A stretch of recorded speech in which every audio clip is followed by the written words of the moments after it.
What's up, everyone? Welcome back to the Climb the Pocket YouTube page. As always, I'm here with Ryan McGinley. I'm Steve Catalano. Find me on Twitter, new Twitter handle, embracing the Climb the Pocket brand, Steve_CTP. That's CTP for Climb the Pocket. Find Ryan at Bootleg Fantasy. Today, we're talking risky players as far as low risk or high risk with potentially high reward. So we'll go over some players with high risk, some with low risk, all players with a lot of rewards. So I'm really excited to talk today. Ryan, what's going on? Listen, Steve, I'm loving what we're doing here in Climb the Pocket. It's great that you're out here embracing it. Not that Steve 2.0 OH was not your best, but it's a cleaner Twitter He handle. was And waiting. He was waiting to take his shot. listen, you put that GIF out there of you evolving like a Pokemon, Oh, which go was check that out. easily your best work so far. I haven't seen the finished product of this video, but you crushed it, and I feel like it's a nice segue into us having a great season. So I'm excited about that. Yeah, definitely. If you're not subscribed to the channel already, go ahead and subscribe now if you like our content. We're trying to get to 1,000 subscribers, guys, so help us out. Really appreciate it. We're putting out a lot more content than usual lately, and we want to keep that trend going, so this is definitely going to add the encouragement for that. And drop a like on this video, comment, add some comments on some players that you think are risky, and we'll kind of, respond back thinking if we think it's worth the reward based on where they're being drafted and whatnot. So without further ado, let's go ahead and get into this fun video, and we'll start with a low-risk running back for you, David Montgomery for the Chicago Bears. Yeah, I like Demont a lot. His season last year was not as, I wouldn't say successful as people expected it to be, but people were taking him in like the third round last year, expecting greatness out of him immediately. And that's tough to do. But he had 87% of the carries inside the five last year, and they did nothing to add any competition. So I feel great about taking David Montgomery just on the fact that he could score 8 or 9 touchdowns just inside the five, because it looks like Nick Foles is going to be their quarterback, so the offense should be much more efficient than it was last year. I think Montgomery's definitely a safe play. He's getting drafted at, I think, RB 26, so he's getting drafted essentially as a flex play. And if he performs better than that as a starting running back in the NFL, like, you should feel great. I feel like it's a real low risk, and he should at minimum meet where his ADP is. Yeah, definitely. I think David Montgomery is gaining a lot of traction in the fantasy industry right now. A lot of people are starting to talk about him. He's becoming a safer pick just strictly on the volume alone, like you mentioned. So let's go ahead and move on to a high risk running back for me. That's Todd Gurley for the new Atlanta Falcons. Comes over from LA, has his worst season, of his career, under 1,000 yards, under 4 yards a carry. Obviously, that O line just was not great. A lot of people anticipated injuries last year and whatnot, so that would probably be his biggest risk factor. Is the injuries that we were all scared of last year with his arthritic knee, carries over to here, and we actually see him miss games this year in Atlanta. Last year he played 15, so if he plays any less than 15, due to that knee this year, you're risking in that. Luckily though, the ADP isn't horrible. You're getting him as RB19 in round 4. So it's not horrible. He's more of like an ideal, like, RB2 for your team, maybe a flex play if you go RB early. But the reward is he's on the Atlanta Falcons, and their offense is going to be great. They added Hayden Hurst. They still have Julio Jones, Calvin Ridley, Matt Ryan, a very reliable quarterback for an NFL franchise. And Todd Gurley, has seen that he can definitely catch the ball out of the backfield. He was very involved in LA. So he comes over to Atlanta. They have no one else on the roster. I'm not even going to name the running backs. Those guys aren't worthy. Todd Gurley is going to get most of the snaps. I can see a huge snap carry, or snap percentage for him on the team. They're going to score a lot of points, like I mentioned. So if you're willing to take Todd Gurley and risk him getting injured and whatnot, he could pay high dividends for you and become maybe a top end or a low end RB1 if possible. I'm not saying that, but if he finishes at RB12 and you got him at RB19, that's a pretty big swing in value, and you're definitely going to like that. So I like Todd Gurley as a high-risk running back with potentially high reward. So let's go ahead and move on to my low-risk running back. That's Mark Ingram for the Baltimore Ravens. Now, Mark Ingram averaged about 15 carries a game last year, which is pretty solid. The best thing going for Mark Ingram, which makes him so safe, is that he's on the Baltimore Ravens, and their offense is really good. They were the top scoring offense last year, and they run the ball a whole heck of a lot. Whether it's Lamar Jackson, Mark Ingram, or any of the other running backs on their team, they're running the ball a lot. And so the speed and the pace of the game for their offense is definitely just rolling the entire time, which leads to the high point total. And Mark Ingram is their goal line guy. They brought in J.K. Dobbins, which I'm a big fan of. I'm an OSU guy. I love J.K. Dobbins, one of the best college football players last year.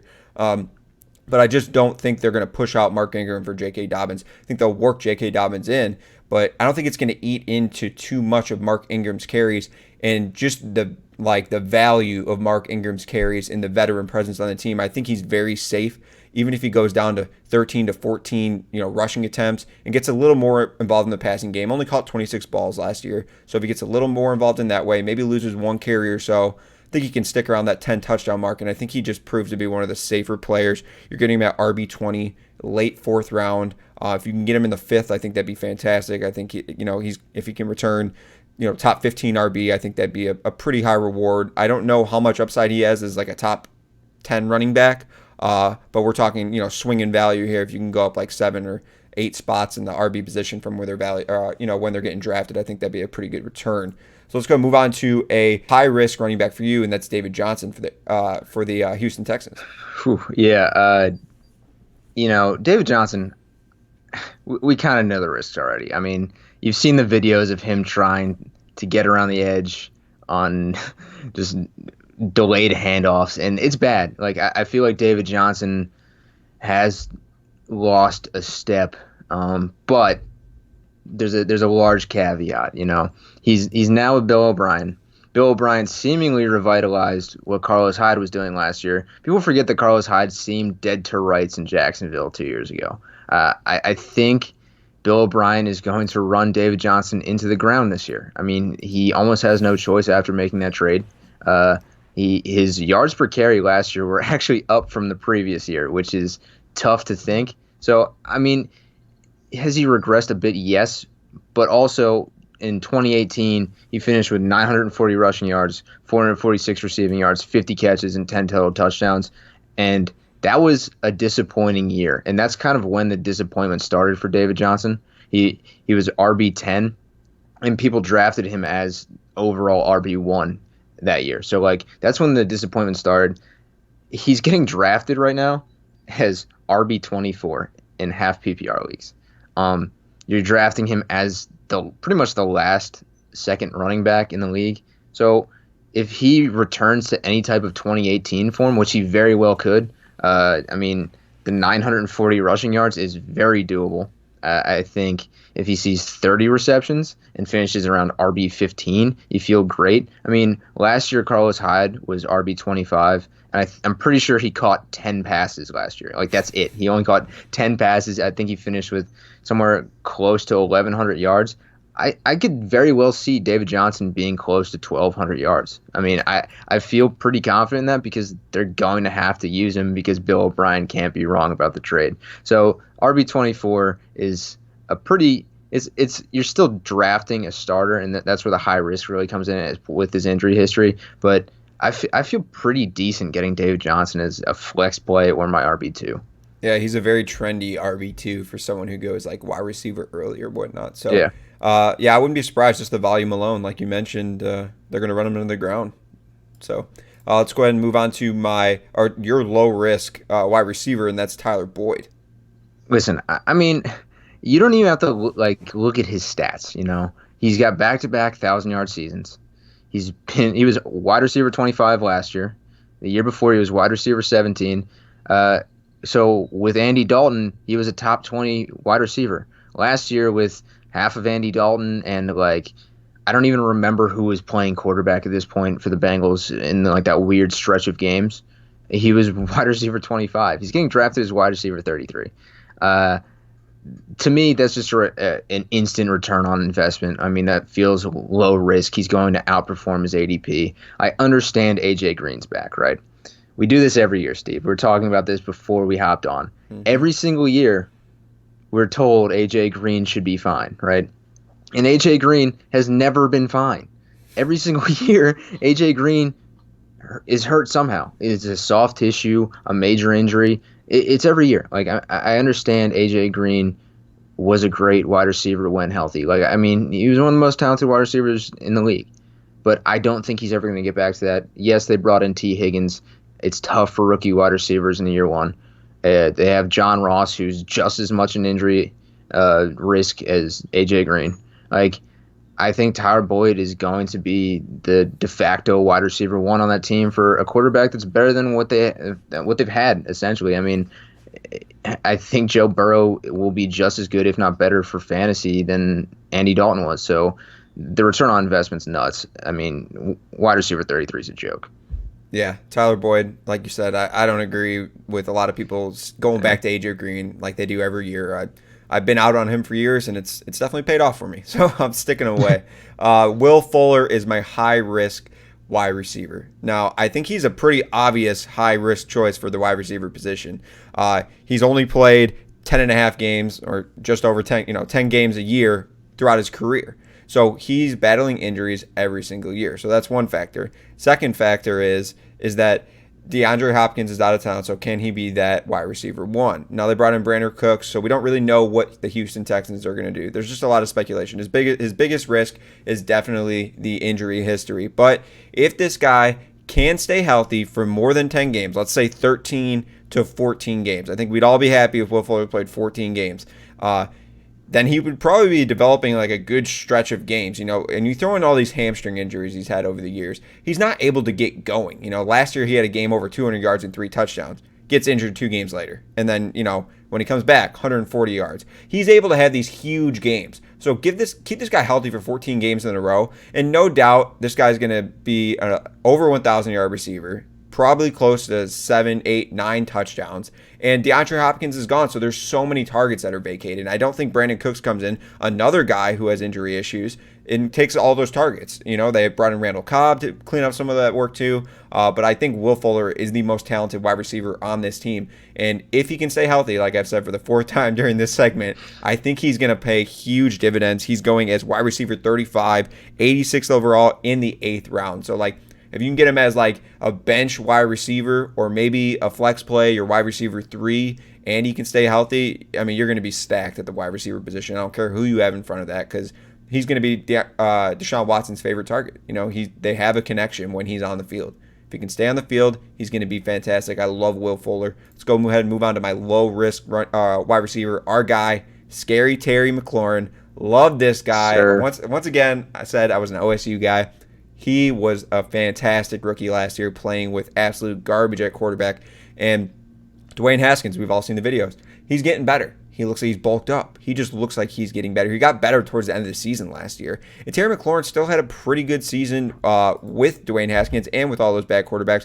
Almost got to 1,000 yards, had 7 touchdowns. One of the big play threats in the National Football League out of nowhere. I remember he was a waiver wire pickup after like week 1, and if you picked him up, you definitely slid him into your lineup probably a lot. In anything greater than a 10-man league, he was probably in your lineup every single week. So with Dwayne Haskins getting better, the talent we saw from Terry McLaurin last year on the field, he's the wide receiver 1 on this team, no doubt. The running back position is speculative, with Darius Guice, AP, Antonio Gibson. We don't know what's going to happen there. They have a new coach. I think they're going to lean on their new playmaking star that they figured out they had last year. They didn't know they drafted that kind of guy probably, and now he comes out. His old teammate Dwayne Haskins, him and him have this connection.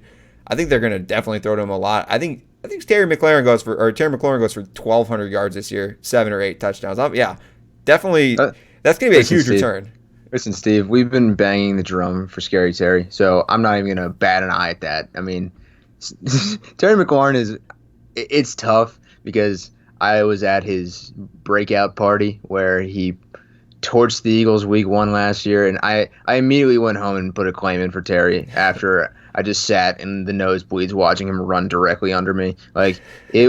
He's just a different animal. It's kind of crazy. He's going to be opposite Steven Sims, who's a big breakout candidate for a lot of people. And the speed that they're going to have in Washington, I hope Dwayne Haskins figures it out a little bit, because I actually do really like their wide receivers. Yeah, I'm actually a big Dwayne Haskins guy too. I was actually surprised to see him struggle as much as he did last year, but It was Washington, so their offense is bad. Maybe Ron Rivera can come in there and turn that thing around. So let's go ahead and move on to a high risk wide receiver for you. That's OBJ.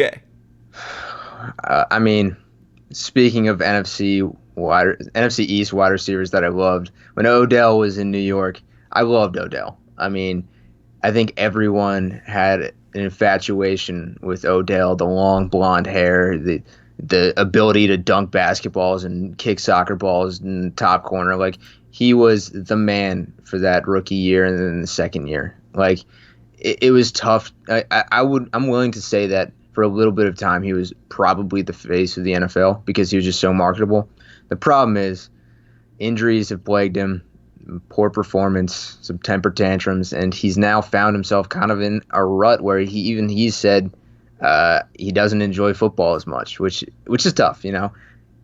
It was very obvious that affected his play last year, on top of his core injury that is now cleared. I mean, he led the league in drops last year. We saw how good his hands are. He should not be leading the league in drops. So I think if his mental's right, his riskiness at being possibly your wide receiver one will pay off because he has the talent. I mean, last year the Browns had a historically bad red zone offense. Baker Mayfield, I think it was 45% in the red zone, which the completion percentage is terrible. I mean, I think there was only a couple backup quarterbacks who had worse completion percentages than Baker. Odell's quarterback rating when targeted was 97th. I think that's got to go up. I think Odell has to kind of dial it in this year. His down year, he still had over 1,000 yards. I'm very excited to see what he does this year. I think it's a big chip on the shoulder year, not only for him, but for all of the Browns. I think all of the Browns have something to prove, which is kind of funny to say because normally they don't. So I think it's going to be a big year for Odell, but the fact that if you go running back heavy in the first 2 rounds, he may be there in round 3, and he's probably your wide receiver 1. So he's going to be a high risk, but I mean, if it pays off big time. Yeah, I'd say it's a high risk as your wide receiver 1. You know, Yeah. if you found him at the end of round 3, early round 4, he's your wide receiver 2. Feel a lot more comfortable. So that's the risk with Odell. Listen, Steve, we do running back on this show, because we saw my mock draft where I went wide receiver heavy, and that wasn't too pretty. So we are doing running backs only here. So we won't find OBJ on most of our teams, is what you're saying. Unless, he sneaks into the 3rd round, and that price is nice. All right, let's go ahead and move on to your low-risk tight end, Noah Fant, for the Denver Broncos. I mean, what do you want me to say about this guy? This guy's a freak. Like, last year he finished as tight end, I think, 16. He's going as tight end 12 right now. He's on what's going to be probably the biggest breakout offense in the NFL. I mean, if Drew Lock can do a Jared Goff impersonation and just get the ball to his playmakers, that offense is going to be very good. I mean, last year they seemingly couldn't figure it out as much in the red zone through the air. I mean, they had a couple running backs that they like to rely on, so that makes sense. They added Melvin Gordon this year, which might be an issue for Noah Fant, but the issue isn't really there because he had 1 red zone reception all year last year. He had 1. So pretty much anything goes up from there. I mean, Noah Fant is now in a position where he's going to be in the top 10 conversation, and the guys ahead of him, a lot of them are old. Like, he's behind guys like Jared Cook and Rob Gronkowski at ADP. So if you get Noah Fant and you can get somebody late on the waiver wire, I mean, we've been pounding the drum for this. I mean, you need to get Noah Fant. He's my breakout tight end of the year. We are a tight end whispering YouTube channel. So I really do think Noah Fant should find himself towards the top 8 this year. Yeah, I love getting fantasy players on good fantasy or just NFL offenses. And yeah, the Broncos projected to be a good offense this year. And high risk tight end for me. I wish this meter had more than a low and a high because I feel like it's not like the biggest high risk take here. It's more about related to his ADP. It's Mark Andrews. He's going 37th overall. He's going tight end 3. And I guess that's the biggest concern for me. Obviously his snap percentage last year was really low. It was in the 40s. They got rid of Hayden Hurst, though, so that, definitely is going to go up probably above 50 or 60, no doubt. He was very efficient, in the touchdown department. He had 10 touchdowns last year, posted 850 yards. I guess the only, super high risk here is that, Baltimore just continues to run the ball as much as they do. They get J.K. Dobbins more involved and whatnot, and Mark Ingram more involved, and Mark Andrews doesn't really, he's a really good pass blocking tight end, and he's out there, paving the way for their run game and whatnot. I think Mark Andrews is going to be fantastic. I don't see him actually finishing worse than he did last year as far as yards and touchdowns, maybe 850 yards, 10 touchdowns. I think that'd be fantastic. I think it would put him in the top 5 tight ends. But I don't really like taking a tight end early unless I'm getting George Kittle or Travis Kelce. I'd rather wait for a guy like we just mentioned, Noah Fant or Tyler Higbee. We've talked about him, a breakout guy, Hayden Hurst going at like tight end 13 or whatnot. I'd rather stack up on a wide receiver or a running back in this spot. But here's the thing. If Mark Andrews hits and he plays like 85% of the snaps or 80% of the snaps and he goes over 1,000 yards, which I absolutely think is going to happen. This is high risk, and I think it's going to happen. I think he's going to go 1,100 yards, 10 touchdowns again, and he's going to return probably tight end 2 value. So, if you want to take him that early, that's fine. I don't think the risk is huge, but if he doesn't finish as tight end 3, you're losing a lot as far as a skill player in that position. But I think his ceiling is the roof. I think he's definitely going to have a fantastic season. And I don't know if I'll find him getting him in a lot of my leagues, but if I can get him somewhere around the 4th round, if he slips down there, not a 3rd round for me, 4th round, it's going to be fantastic, and I'm going to love Mark Andrews on my team. That is our high risk, low risk players that potentially have very high reward. Help us get to 1,000 subscribers, guys. We really appreciate it. We're going to be pumping content every single week, multiple videos, help you win fantasy football championships. This is going to be your source. You're going to want to go to our page when you're trying to prepare for those drafts coming in August and September, and you're going to watch our mock drafts, our rankings videos. Go over to the website, climbthepocket.com, our Twitter @climbthepocket. Tons of stuff going on over there. Got lots of good articles on the website. Like this video, subscribe, comment below. Ryan, thanks for talking. I had a fantastic time. I know you did. Always, Steve. Always. Always. We always have a good time here. So until next time, the Tight End Whisperers are out. Thanks for watching.